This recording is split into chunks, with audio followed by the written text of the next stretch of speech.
How many megapixels do you really need? And is your camera obsolete because its sensor only has an image resolution of 24 megapixels, 12 megapixels, or 6 megapixels? Yes, higher count megapixel cameras can be an easy way for manufacturers to sell you new equipment. And there's nothing wrong with that because that's the reason that they're in business, and they're also able to provide all this research so they can come up with newer and better technology that can benefit us all.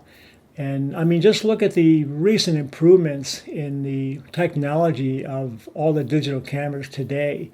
The high ISO capability is just spectacular. What kind of images you can get now from super high ISOs.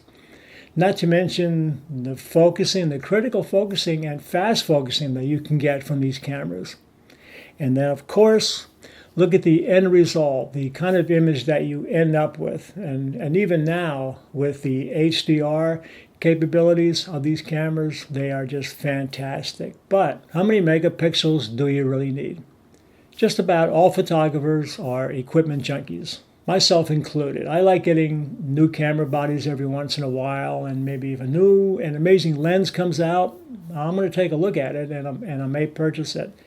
And if you are a pro in business, you really owe it to your clients and to your business to keep up with all the newest and the best technology that's available for them. And besides, getting new equipment can be a tax write-off. Now, as a disclaimer, I do want to mention I'm not an accountant or a tax advisor or a lawyer, so I can't give you any tax or legal advice. So check with your accountant on that.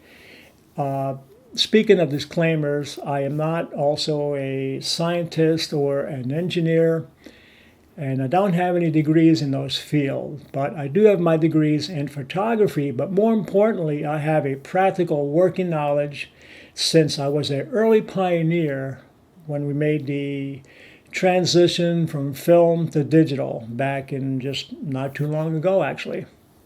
My first digital camera was a Kodak DC-265.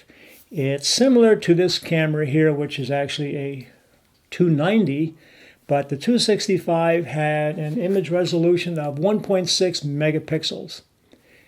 So is that enough to do a decent job? Well, actually, when I first got this camera, this was fantastic. I mean, it takes rechargeable batteries, so imagine that. Now, the 265 also has a PC connector here, so I was able to use this whether I was shooting on location, say, such as a wedding, or I could use this in the studio. Also, I could just plug my PC cord in here, which then also was connected to my radio transmitter, and I can set off my flashes that way. This was the first digital camera that I started using for weddings. And no, I didn't do a complete wedding on this camera. That would be very, very difficult. But what I did do is I would take this along, because at the time I was shooting Hasselblads, and I would take this along and I would do about maybe 2 or 3 images using this digital camera. And that was kind of neat because that allowed me to have a digital file. Now, probably many of you can't remember or don't go back that far as to what life was like before we had a digital file, but we had to shoot film, and then later on we were able to have all our negatives scanned and then make a digital file that way. But this way, when I was using film, I was able to have a digital file that came right out of the camera, and that was pretty amazing. So that allowed me to play around with the image. I would do some black and whites, unusual tones, some blue tones, and give them some neat border, just so I can add a couple different images to their proofs that were really different and that really stand out.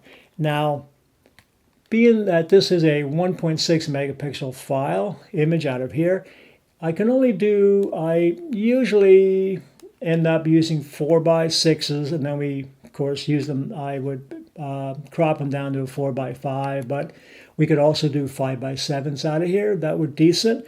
Occasionally I would get a request to put an 8x10 in their larger album, and that was kind of pushing it because they were a little pixelated if you look close. But from a regular maybe arm's length distance away, it still looked quite good. So how many megapixels do you need? Well, in this case, we only had 1.6, and then we used that to its full advantage. And a short time later, I met with someone who was looking for some photographs of a drum kit that they manufactured. They made a complete drum set with the bass drum, the tom-toms, the snare, and they wanted only a digital file, so they were able to use those images on their website. So I met with them, and then we discussed about using this type of a camera, and this way they would have a digital image right away.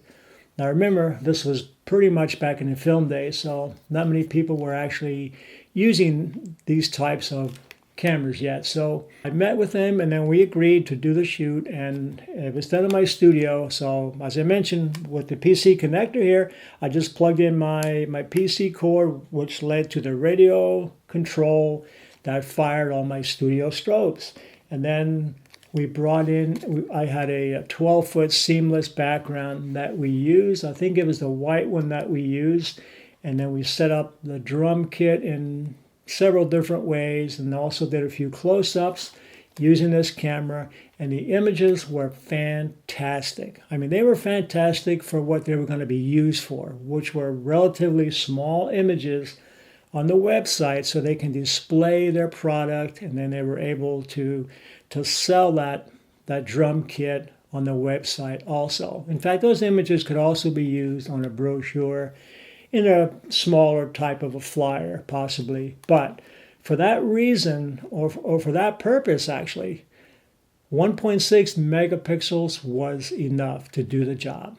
So I continued to use my 265 for quite a while, and then, like I said, only use it on weddings occasionally, 2 or 3 images. Then later on, I upgraded to an Olympus, I believe it was called the E10, which was quite a camera. And again, these older digital cameras were very slow, so you couldn't really do a whole wedding with it. You could, but you're going to miss probably about 2/3 of the images because they were very, very slow. But actually, getting back to this camera, I had one of my friends that introduced me to this camera. He actually had a 260. I think that was the first model, or one of the first models that came out, and he was doing some amazing things with it. He was making up actually 16 by 20 prints that he entered in print competition, and he was one of the first guys that actually got their certificate, their merit through electronic imaging. He was one of the first, and using this camera.